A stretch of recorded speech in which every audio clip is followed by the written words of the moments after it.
நிறைய brushes ballot பார்த்துட்டு இருந்தேன். ஸோ பேலட்டில் வந்து பார்த்திங்கன்னா 9000 10,000. ஸோ ஒரிஜினல் பேலட் அது ப்ரஷ் பேலட்டு. ஸோ அது எனக்கு இப்போதைக்கு தேவையில்லைன்னு சொல்லிட்டு நான் ஜஸ்ட் 4 ப்ரஷஸ் தான் பர்ச்சேஸ் பண்ணியிருந்தேன்.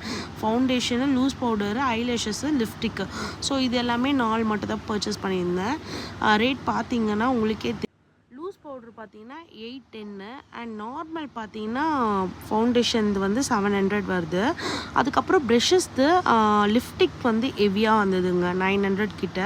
அதுக்கப்புறம் நார்மல் ப்ரெஷ்ஷஸ்லாம் அந்த நம்ம ரேட்டே இல்லை, எல்லாமே 500 600 மேலே தான். அப்புறம் என்ன ப்ரைமர் வந்து அட்வான்ஸ் தான் வாங்கியிருந்தேன். நல்லா இருந்துச்சு. பிராண்ட் எல்லாமே நம்மளுக்கு எப்போவுமே யூஸ் பண்ணியிருக்கோம்ல. சீரம் பற்றி உங்களுக்கே தெரியும். இது வந்து ஃபவுண்டேஷன்ஸ் எல்லாமே நான் லாக்மியில் தான் பர்ச்சேஸ் பண்ணியிருக்கேன். இதுதான் ஃபர்ஸ்ட் டைம் வந்து நான் வீடியோஸ் போடுறேன் லாக்மியை பற்றி. ஆனால் நிறையவே நான் லாக்மியில் பர்ச்சேஸ் பண்ணியிருக்கேன். இந்த ஐ பேலட் வந்து ஜஸ்ட்